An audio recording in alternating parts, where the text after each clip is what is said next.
பணியூர். இந்த இடங்களில் உங்களெல்லாம் சந்திக்கிற மிக மிக மிக மிக மகிழ்ச்சியாகவும் ரொம்ப ஒரு நிகழ்ச்சியாகவும் இருக்குது. மாண்பு முதலமைச்சர் அவர்கள் பதவியேற்கும் போது ஒரு வார்த்தை சொன்னார், இந்த ஆட்சி அமைஞ்சது நம்மளோட மக்களுக்காக, நம்ம மக்கள்லாம் தேர்ந்தெடுத்து நம்மளை சூஸ் பண்ணி கொடுத்துருக்காங்கன்னு எங்கள் ஒரு எம்எல்ஏ பார்த்து மீட் பண்ணும்போது எம்எல்ஏ மீட்டிங்கில் சொன்னார். இது எல்லாமே நம்ம மக்களுக்காக கொடுத்த மாற்றம். 50 ஆண்டு காலமாக 70 ஆண்டு காலமாக இருந்த கட்சி எல்லாமே தமிழ்நாடு அரசியல் மட்டுமல்ல, இந்தியா லெவல் எல்லா இடங்கள்லையுமே இந்த மாதிரி புரட்சிகரமான ஒரு மக்கள் ஒரு சப்போர்ட் கொடுத்துருக்காங்க. இந்த ஒரு சப்போர்ட்டை நம்ம எந்த சூழ்நிலையிலையும் எந்த இடங்களையும் எந்த விதமான கட்சி பாகுபாடும் இல்லாமல் எந்த ஒரு இண்டிவிஜுவல் பாகுபாடும் இல்லாமல் மக்களுக்கு சேவை செய்யணும்னு சொன்னார்.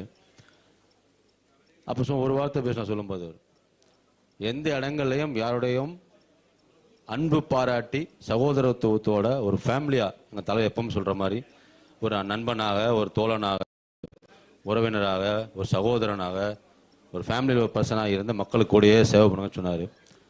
அவர் அன்னைக்கு சொன்ன வார்த்தை இன்றைக்கும் எங்கள் மனசுக்குள்ளே ரொம்ப எல்லா எம்எல்ஏஸ் மனசுக்குள்ளே ஒரு ஒரு ஞாபகமாக என்றைக்கும் மைண்டில் வச்சு ஃபாலோ பண்ணிகிட்ருக்கோம். அதே போல தான் அன்னைக்கு சொன்ன வார்த்தை தான் இன்றைக்கி தமிழகத்தில் எல்லாருமே அனைவரும் ஒரு குடும்பமாக, ஒரு சகோதரனாக, ஒரு தமிழக வெற்றி கழகம் என்பது குடும்பமாக எல்லாரும் ஜாயின் பண்ணி ஒர்க் பண்ணுறோம். இதில் எந்த கட்சி, நான் ஒரு அந்த 50 ஆண்டு கால கட்சி, நான் ஒரு 70 ஆண்டு கால கட்சி, நான் நேற்று வந்த ஒரு மத்திய அரசாங்கம் சம்மந்த ஒன்றிய சம்மந்த ஒரு கட்சி அப்படின்னு பாகுபாடு எதுவுமே இல்லாமல் எல்லாருமே முதலமைச்சர் அவர்களை ஒரு அன்பால் அவரோட ஒவ்வொரு ஸ்பீச்சும் கொடுக்கும்போது இன்ஸ்பிரேஷன் இருக்கும். அவர் ஒரு விக்கிரவாணி மாநாடு பேசினார்னா அது ஒரு எக்ஸ்ட்ராடினரி வைப்ரேஷன், ஒரு இன்ட்யூஷனாக இருக்கும், நல்லாயிருக்கும்.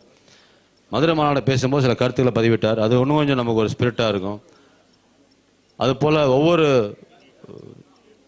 சபைகள்லையும் ஒவ்வொரு சுச்சுவேஷன்லையும் நம்ம முதலமைச்சர் பேசும்போது அவர் சொல்கிற வார்த்தைகள் நமக்கு மட்டுமல்ல, கூடயே பயணிக்க எங்களுக்கு மட்டுமல்ல, ஒவ்வொரு தமிழ்நாட்டுக்கு ஒவ்வொரு மக்களுக்கும், ஒவ்வொரு மாற்றுக் கட்சி இருக்கிறவங்களுக்கும் சரி, குழந்தைகள் மனசு வரைக்கும் இப்போ பதிஞ்சிருக்கு. இன்றைக்கி சட்டமன்றம் இருக்குன்னா சட்டமன்ற செயல்பாடு எப்படி இருக்குது, என்ன செயல்பாடு பண்ணுறாங்க, என்னென்ன விஷயம் நடக்குது, யாரெல்லாம் அமைச்சர்கள், அவங்களோட பணிகள் என்ன, என்னென்ன கேள்விகளில் கேட்கலாம், என்னென்ன உரிமைகள் இருக்குங்கிறத இன்றைக்கி ஒரு ஸ்கூலுக்கு போகிற குழந்தைகள்லேருந்து, ஒரு ஆட்டோவில் போகிற நண்பர்கள்லேருந்து, வீட்டில் இருக்கிற நம்மளோட மகளிர் வரைக்கும் எல்லாருமே உன்னிப்பாக கவனித்து வாட்ச் பண்ணுறாங்க.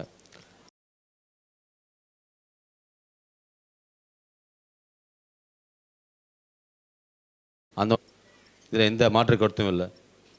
இனி தமிழகம் மட்டுமல்ல, இந்தியாவில் எந்த இடத்துல போனாலும், இங்கே டெல்லி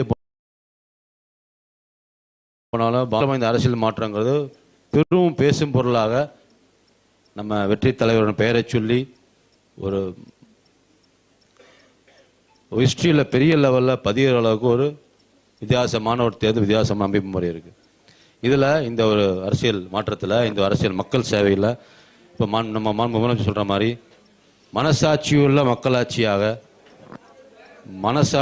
மக்களாட்சியாக இந்த தேர்தலில் இந்த தமிழக மக்களுக்கு வேலை செய்வதிலையும் அவங்களுக்கு தேவை கூடந்து ஒர்க் பண்ணுறதுலையும் நான் மட்டுமல்ல, எங்கள் கூட எல்லாருமே, எங்கள் நண்பர் முதலமைச்சர், மாண்புமிகு அமைச்சர் கிருஷ்ணானந்த அண்ணன், எங்கள் கூட இருக்கிற சட்டமன்ற உறுப்பினர்கள், எங்கள் கூட பணியாற்றும் அமைச்சர்கள், எங்களோட இருக்கிற மாற்றுக் கட்சி இருக்கிற தோழர்கள் எல்லாருமே சிறப்பாகவும் சீரியஸாக ஒர்க் பண்ணிகிட்ருக்கோம். எல்லாம் ஒரே கொள்கையோடு தான் இருக்கும்.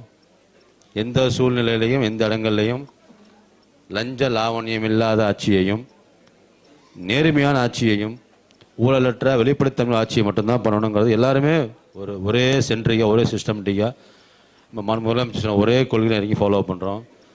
இது வருங்காலங்கள் இப்போ ஆல்ரெடி எல்லாம் பாதி பேர் தெரிஞ்சிருக்கும். இனி வருங்காலங்களில் பட்ஜெட் செஷன்லாம் வரும்போது எல்லா இடங்கள்லையும் எந்த ஒரு டிபார்ட்மெண்ட் இருந்தாலும் அவங்க லிபர்ட்டியாக, ஃப்ரீயாக மக்களுக்கு என்ன சர்வீஸை பண்ணணுமோ, எந்த நோக்கத்துக்காக ஒவ்வொரு அமைப்பும் உருவாக்கப்பட்டதோ அந்த நோக்கத்தை கண்டிப்பாக நிறைவேற்றும். லஞ்ச ஒழிப்புத்துறை ஆகட்டும், எல்லாண்டோ ஒரு டிபார்ட்மெண்ட்டாக எல்லா துறைகளும் அதற்கு என்ன துறை ஒதுக்கப்பட்டதோ அந்த துறைகளில் யாரோட ஃபோர்ஸ்ஃபுல், யாரோட ப்ரெஷர் இல்லாமல் இண்டிபெண்ட்டாக அவங்களோட துறைகளை 100க்கு 100 மடங்கு செய்வாங்க. நம்ம முதலமைச்சர் சொல்லிட்டு இருக்கிற மாதிரி எல்லா துறைகளுமே இண்டிபெண்ட்டாக, எந்த ப்ரெஷரும் இல்லாமல், வெளிப்படைத்தன்மையோட மக்களுக்கு தேவையான சர்வீஸோட மட்டும்தான் இருப்பாங்கிறது நீ வருங்காலம் இப்போ ஆல்ரெடி பார்த்துக்கிட்டு இருக்கோம். எல்லா துறைகளும் பார்க்குறோம். இன்னும் வரும் காலங்களில் இன்னும் சிறப்பாகவும் மேன்மையாகவும் திறமையாகவும் ஃபாஸ்ட்டாகவும் ஒர்க் பண்ணுங்கிறத எந்த நம்பிக்கையும் எந்த விதமான மாற்று கருத்தும் இல்லை. 100% இருக்கும். இங்கே வந்து அனைவருக்குமே இந்த நீங்கள் மட்டுமல்ல அனைவருமே இந்த தமிழக மக்களில் இந்த தமிழ்நாட்டில் அனைவருக்கும் ஒரு நல்ல ஆட்சியையும் ஒரு அன்பான ஆட்சியையும் மக்களுக்கு சர்வீஸ் பண்ணுற ஒரே கொள்கையோடும் நீங்கள் எல்லாரும் பயணிக்கணுங்கிற கருத்தையும் இனி வரப்போகிற காலங்களில் வர அனைத்து விதமான மக்களும் ஒரே கொள்கை மட்டும்தான் இருக்கும். உள்ளே வரும்போது நம்ம மைண்டில் செட் பண்ணிடுவோம், இப்படி தான் இருக்கணும், இந்த கட்சி நம்ம தமிழ் வெற்றி கழகத்தை பொறுத்தவரைக்கும் இப்படி தான் இருக்கணும், இதுதான் பிரின்சிபல்ஸு, இங்கே தான் ஃபாலோ அப்ஸு, எந்த எதிர்பார்ப்பும் இல்லை, மக்களுக்கு ஹெல்ப் பண்ணுவோம், சர்வீஸ் பண்ணுவோம். நம்ம முதலமைச்சரோட அவர் என்ன சொல்லுகிறாரோ, என்ன கட்டளையிடுகிறாரோ, என்ன நினைக்கிறாரோ, அவர் கருத்து என்னவா இருக்கோ, அவர் எண்ணங்கள் என்னவா இருக்கோ அதை மட்டுமே சீரிய முறையில் செய்யணுங்கிறத எல்லாரும் கடைப்பிடிக்கணும்னு கேட்டுக்கிட்டு நம்ம தமிழ் வெற்றி கழகத்தில் உறுதிமொழி சொல்லுவோம். அந்த உறுதிமொழியில் ஒவ்வொரு வார்த்தைகளும் செதுக்கப்பட்ட வார்த்தைகள். அதன் பிரகாரம் அனைவருமே இன்று மட்டுமல்ல நாளை மட்டுமல்ல தமிழக மக்களுக்கு சர்வீஸ் வழியாக இருந்து இந்த தமிழக வெற்றி கழகம் மக்களுடனே இருக்கும், மக்களுடனே பயணிக்கும் என்று எல்லாத்துக்கும் ஒரு உறுதிமொழி கொடுத்துட்டு விடைபெறுகிறேன். நன்றி, வணக்கம்.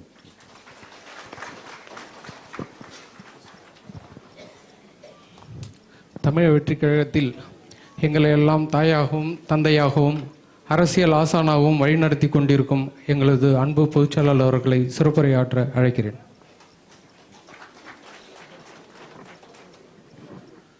மதிப்புக்கும் மரியாதைக்குரிய மாண்புமிகு சகோதரர் வெங்கட்ராமன், மதிப்புக்கும் மரியாதைக்குரிய மாண்புமிகு சட்டமன்ற உறுப்பினர் அருள் பிரகாசம் மற்றும் இங்கே வருகை தந்திருக்கும் உங்கள் அனைவருக்கும் என்னுடைய முதற்கண் வணக்கத்தை தெரிவித்துக் கொள்கிறேன். மாற்று கட்சியிலிருந்து இன்று எல்லோரும் நீங்கள் இங்கே வந்திருக்கிறீங்க, ரொம்ப ரொம்ப சந்தோஷம். தமிழ்நாடு முதலமைச்சர் அவர்களை நம்பி நீங்கள் இங்கே வந்திருக்கிறீர்கள். உங்களுக்குண்டான மரியாதை கண்டிப்பாக தமிழக வெற்றி கழகத்தில் கொடுக்கப்படும் என்று திட்டவட்டமாக தெரிவித்துக் கொள்கிறேன். மாண்புமிகு முதலமைச்சர் அவர்கள் சொல்லுவதெல்லாம் யாரை அவர்களுக்கு உரிய மரியாதையை நீங்கள் கொடுக்க வேண்டுதான் எங்களுக்கு உத்தரவிட்டிருக்கிறார். அதன்படி உங்களுக்கு எல்லா நன்றாக நாங்கள் உங்களை பார்த்து கொள்வோம் என்பதையும் இந்த நேரத்தில் தெரிவிச்சுக்கிறேன். மேலும் நம்மளுடைய தமிழக வெற்றி கழகத்தின் தலைவர் தளபதி மாண்புமிகு முதலமைச்சரை நம்பி தமிழக மக்கள் வாக்களித்தார்கள். இன்று மாண்புமிகு முதலமைச்சர் அவர்கள் மிக சிறப்பாக ஆட்சியை நடத்தி கொண்டிருக்கிறார்கள். மேலும் நம்மளுடைய மாநாடு, தமிழக வெற்றி கழகத்தினுடைய மாநாடு 2 இடத்துல நடந்தது. ஒன்று விக்கிரவாண்டி, ஒன்று மதுரை மாவட்டத்தில். விக்கிரவாண்டி மாநாடு தான் எங்களுடைய முதல் மாநாடு. அங்கே நீங்கள் பார்த்தீங்க அப்படின்னா ஒரு 15-16 லட்சம் பேர் கூடினாங்க. ₹1 கொடுக்காம அவங்களுடைய சொந்த காசில் எல்லாமே வண்டியை பிடிச்சின்னு வந்து மாநாடு கலந்து கொண்டவர்கள் தான் நம்மளுடைய தமிழக வெற்றி கழக நிர்வாகிகள், தொண்டர்கள் என்பதை சந்தோஷத்துடன் தெரிவித்துக் கொள்கிறேன். மேலும் மதுரை மாநாட்டிலையும் அப்படிதான். மாநாடு அடுத்த நாள் மாலை 5 மணின்னா அதுக்கு முன்னாலே மதியானம் 3 மணிக்கே வந்துட்டார்கள். ஏன் இதெல்லாம் சொல்கிறேன்னா, தலைவர் தளபதி மீது அந்த அளவுக்கு நம்பிக்கை வைத்திருக்கிறார்கள். அந்த நம்பிக்கையின் அடிப்படையில் தான் இன்னைக்கு மாண்பு முதலமைச்சருக்கு வாக்களித்திருக்கிறார்கள். அவர்களுக்கு மக்களுக்கு நல்லது செய்ய வேண்டும் என்ற ஒரு நல்ல எண்ணத்தில் தான் என்னை போன்ற எல்லோரையும் வேட்பாளராக அறிவித்து சட்டமன்ற உறுப்பினராக ஆக்கி இன்னைக்கு அமைச்சராக எங்களை எல்லாம் ஆக்கியிருக்கிறார் என்றால் அது தலைவர் தளபதியால் மட்டும்தான் சாத்தியம் என்று தெரிவித்துக் கொள்கிறேன். யார் சைக்கிளில் போய் போஸ்ட் ஓட்டி கொடி கட்டினாங்களோ இன்னைக்கு அவங்க தான் அமைச்சராக இருந்து கொண்டிருக்கிறார்கள். அதுதான் தமிழக வெற்றி கழகத்துடைய கட்சி. ஏன் இதெல்லாம் சொல்கிறேன் அப்படின்னா, நீங்கள் எல்லாம் வந்திருக்கிறீங்க, எங்களுக்கு ஒரு பெரிய பலம், இன்னும் பலம் வந்து எங்களுக்கு கூட நீங்கள் வந்து சேர்ந்துருக்கிறீங்க. உங்களோடு நாங்கள் இணைந்து, எங்களுடைய நிர்வாகிகளும் தோழர்களும் இணைந்து செயல்படுவார்கள். கடந்த 30-32 வருடமாக எங்கள் தமிழக வெற்றி கழகத்துடைய நிர்வாகிகளும் சரி, தோழர்களும் சரி, தொண்டர் எல்லாருமே எந்த ஒரு எதிர்பார்ப்பும் இல்லாமல் எங்களுடன், தலைவர் தளபதியுடன் இவ்வளோ காலம் அவர்கள் இருந்து கொண்டிருக்கிறார்கள். அதே போல நீங்கள் இப்போது வந்திருக்கிறீர்கள். உங்களுக்கு நான் ஒன்று தான் ஒரு வேண்டுகோளாக விடுகிறேன். என்ன என்று சொன்னால், எங்களுடைய தோழர்களுடன் நீங்கள் இணைந்து செயல்பட வேண்டும் என்றது மட்டும்தான் நான் உங்களை கேட்டுக்கொள்கிறேன். ஏன்னா நீங்கள் வந்தீங்க அப்படின்னா, என்னடா இது மாற்றுக் கட்சியிலேருந்து வந்துட்டோம் அப்படின்னு எதுவும் நாங்கள் நினைக்கவே நினைக்காது. எப்போ எங்கள் தலைவர் தளபதியை நம்பி நீங்கள் இந்த இடத்துக்கு வந்துட்டீங்களோ, இனி எங்களுடைய குடும்பத்தில் சேர்ந்தவர்கள் தான், தமிழக வெற்றி கழகத்துடைய குடும்பத்தில் சேர்ந்தவர்கள் நீங்கள். அதனால் நீங்கள் எந்த ஒரு அச்சமோ பயமோ உங்களுக்கு இருக்கவே வேணாம். நீங்கள் மாற்றுக் கட்சியில் இருந்திருக்கலாம், அங்கே எப்படி இருந்திருக்கோன்றது உங்களுக்கு தெரியும்.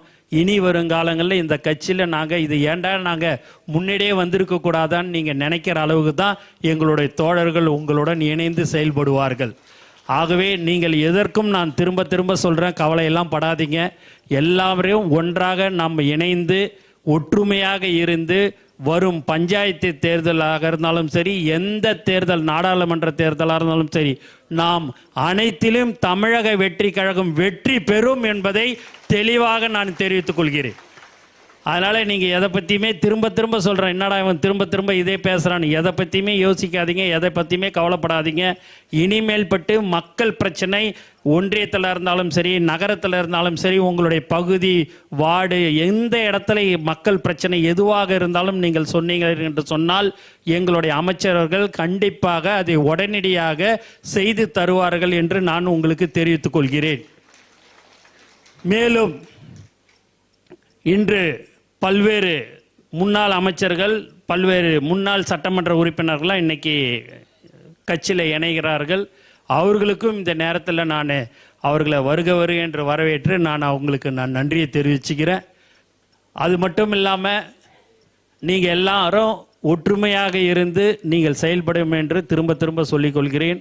உங்களுக்கு உண்டான பதவிகள் மாண்புமிகு முதலமைச்சர் அவர்கள், மாவட்ட செயலாளர், ஒன்றியம், நகரம் அனைவரிடம் கலந்து பேசி உங்களுக்கு உண்டான பதவிகள் மிக விரைவில் வழங்கப்படும் என்பதையும் உங்களுக்கு நான் தெரிவித்துக் கொள்கிறேன்.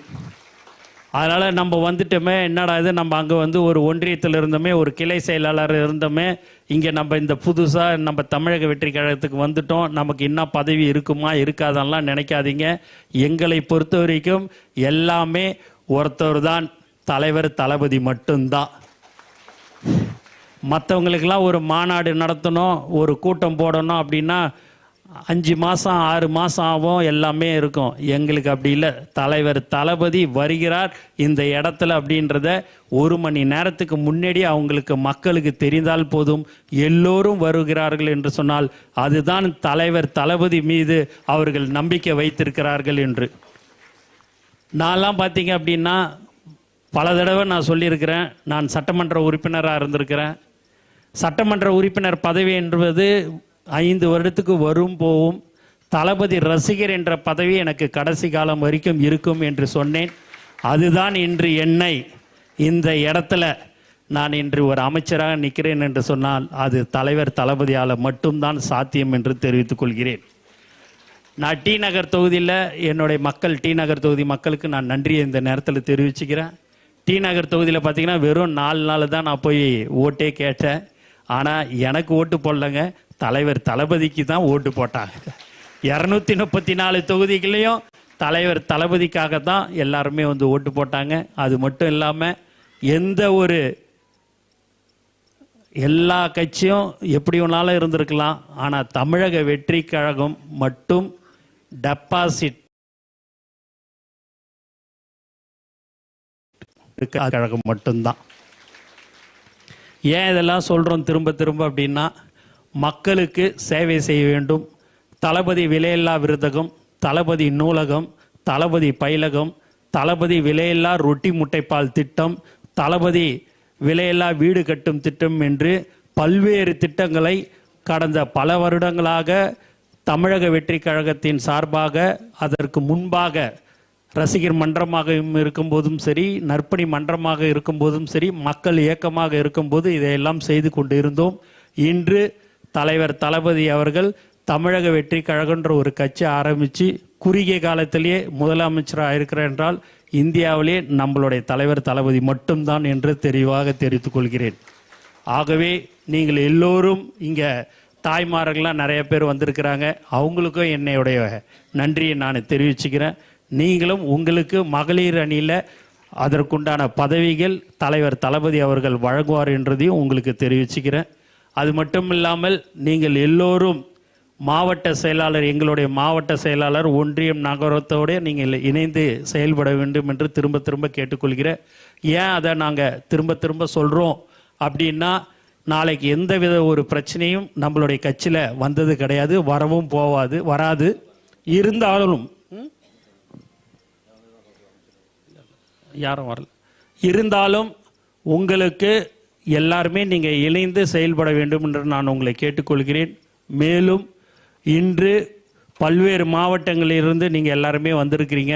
ரொம்ப திரும்ப சொல்கிறேன், ஒரு நன்றி, சந்தோஷம். அது மட்டும் இல்லாமல் இந்த தலைவர் தளபதியை பற்றியும் நீங்கள் தெரிஞ்சுக்கணும் அப்படின்றது நான் நிறையா தடவை சொல்லியிருப்பேன். உங்களை நீங்கள் அதெல்லாம் பார்த்துருப்பீங்க, யூடியூப்பு எல்லாத்துலேயுமே, டிவிலாம். தலைவர் தளபதி எப்படின்னா, ஒருத்தவங்களுக்கு ஒரு பொண்ணு பழனிச்செல்வி அப்படின்றது சொல்லி பார்த்தீங்கன்னா, திருநெல்வேலியிலேருந்து ஒரு பொண்ணு பிடெக் படிச்சுட்டு இங்கே வேலைக்கு வந்துட்டாங்க சென்னைக்கு. வந்து ஒரு 15-16 நாள் தான் இருக்கும். அவங்க காலையில் 6 மணிக்கு ஷிஃப்ட்டுக்கு, ஐடி கம்பெனியில் ஒர்க் பண்ணுறது ஷிஃப்ட்டுக்கு போகும்போது ரோட்லேயே கிராஸ் பண்ணும்போது ஒரு கார் இடிச்சிட்டு நிற்காமல் போயிடுச்சு. அந்த பொண்ணை இட்டுன்னு போயிட்டு ஹாஸ்பிட்டலில் அட்மிட் பண்ணிட்டாங்க. அட்மிட் பண்ண உடனேயே ஒரு 2-3 நாள் கழித்து தலைவர் தளபதிக்கு தெரிய வந்தது, அந்த பொண்ணு இதுமாரி ஆக்சிடெண்ட் ஆகி அந்த ஹாஸ்பிட்டலில் அட்மிட் ஆகிருக்குதுன்னு. என்னை கூப்பிட்டு உடனே போய் அந்த ஹாஸ்பிட்டலில் போய் பாரு, அது என்ன அவங்களுக்கு எப்படி இருக்குதுன்னு சுச்சுவேஷன் போய் பாருன்னாரு. போய் பார்த்ததுக்கு அந்த பொண்ணுக்கு போய் பார்க்கும்போது டாக்டர் சொன்னாங்க, அந்த பொண்ணு கோமா ஸ்டேஜுக்கு போயிடுச்சு சார். ஒரு 3 நாள் ஆகுது அந்த பொண்ணு இங்கே அட்மிட் பண்ணி.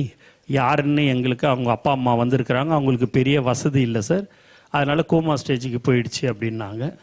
எப்படி மேடம் டாக்டர் சரி பண்ண முடியுமா அப்படின்னு கேட்கும்போது, சார் அது 5 நாள்லேயும் சரியாகலாம், 5 வருஷமும் ஆகலாம், 10 வருஷமும் ஆகலாம். அவங்கள நீங்கள் டிஸ்சார்ஜ் பண்ணி இட்டுன்னு போயிட சொல்லுங்கள் அப்படின்னாங்க. பணம் கட்டணும் அப்படின்னாங்க. சரி, தலைவர் தான் கட்ட போகிறாருன்னு எவ்வளோன்னு பணம் சொன்னாங்க. அதை எடுத்துன்னு போயிட்டு பணத்தை கட்டிட்டோம். கட்டினோடனே டிஸ்சார்ஜ் பண்ணிட்டாங்க. பண்ணிட்டோடனே ஆம்புலன்ஸில் அந்த பொண்ணை இட்டுக்குன்னு போயிட்டாங்க. டக்குன்னு அந்த ஆம்புலன்ஸுன்னு ஹாஸ்பிட்டல் விட்டு வெளியில் போன உடனே திருப்பி அவங்க அப்பா மட்டும் என்கிட்ட வந்தார்.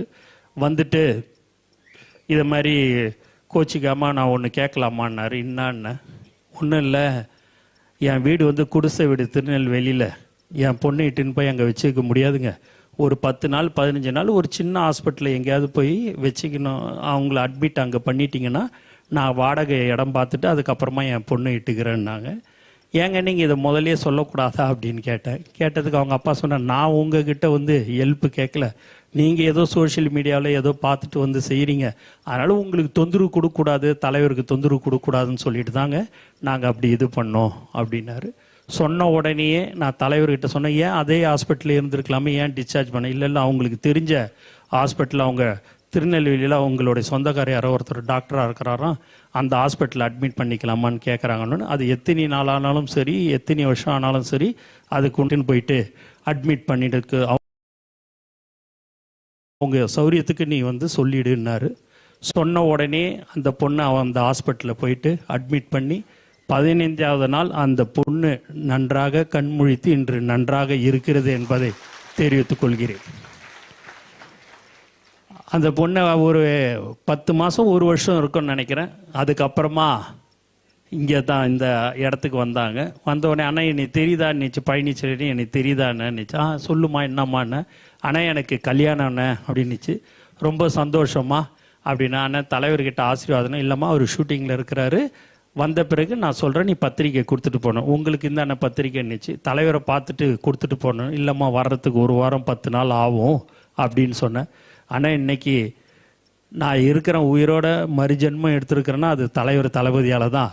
அவரை பார்க்காம நான் ஆசீர்வாதம் வாங்காமல் நான் போக மாட்டேன்னு நினச்சி நான் உடனே சொன்னேன், நீ வந்திருக்குது திருநெல்வேலியிலேருந்து, அடுத்த வாரம் உனக்கு புதன்கிழமையோ வியாழக்கிழமையோ கல்யாணம், அது அடுத்த வாரம் உனக்கு கல்யாணம், இங்கேருந்து போகிறதுக்கே 1 நாள் 1.5 நாள் ஆகிடுமா, நான் சொல்கிறது கேளு நீ போ அப்படின்னு. ஆனால் இல்லைண்ணே, என் மாமனார் மாமியார்லாம் ரொம்ப தங்கமானவர், என் கணவரும் தங்கமானவர், நான் ஃபோன் பண்ணி சொன்ன உடனே எப்போ நீ தலைவர் தளபதியை பார்த்துட்டு வரையோ அது வரைக்கும் நாங்கள் காத்துன்னு இருக்கிறோன்னு சொல்லிட்டாங்கன்னு நினச்சி நான் எவ்வளோ சொல்லி பார்த்தேன், போகல. மதியானமும் சொன்னேன், போகல.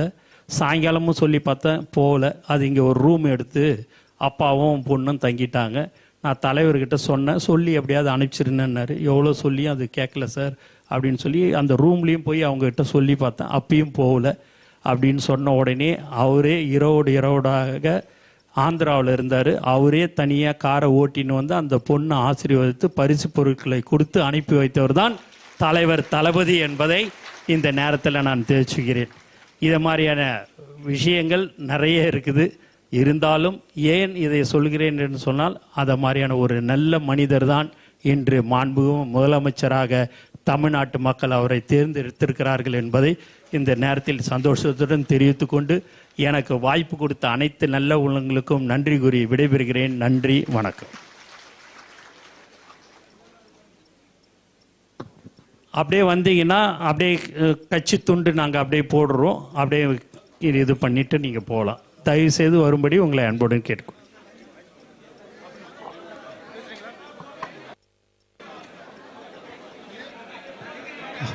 எல்லாரையும் பார்ப்பாங்க.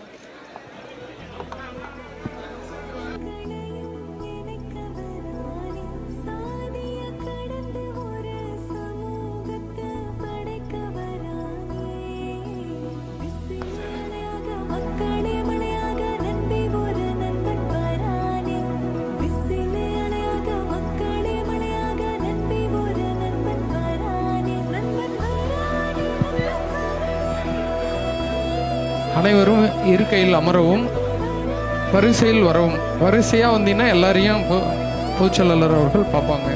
லைனாக வாங்க.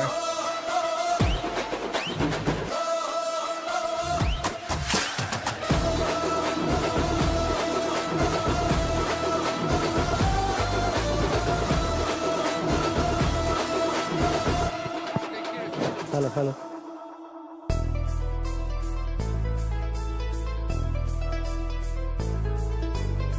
காவலன் கையில் எங்க விசில் சேரும், திருடங்க கையில் சேர்ந்திருக்காது. யார் அடிச்சாலும் கொண்டாட்ட சத்தமாகும், தப்பு செஞ்ச நெஞ்ச தூங்க விடாது. திரையால வந்தவன் கதை மாறுது, அது தாங்கும் மக்களுக்கு குடையாகுது. தமிழ்நாட்டே விசிலடிக்க ரெடியாகுது. தமிழ் பொங்காமலே கிளி தூங்காதுடா, இந்த வெள்ளை பின் பார்க்காதுடா. நான் தன்னன் தனியாளு, நீ நம்ம பாரு.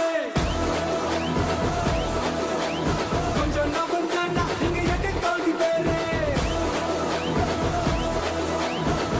போது கேட்டு எங்க விசில் சத்தம் கேட்டு, நல்லா வந்தா பாடு நீ விசில் கடி ஓட்டு.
விஜய் நான் வர விசில் அடிக்க ரெடியா?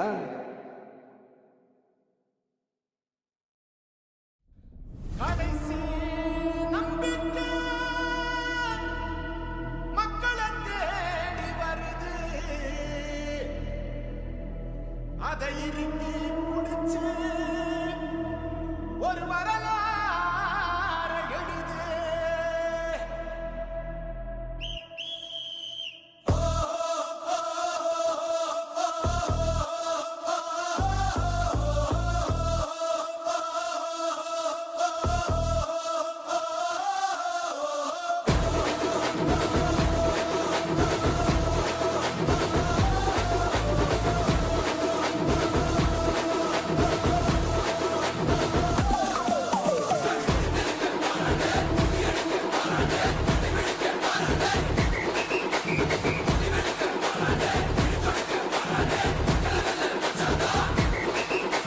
தண்ணி ஒருத்த படிச்சு வரான், விசில் ஒண்ணு அடிச்சு வரான், தடைய வச்சா உடச்சு வரான் தளபதி.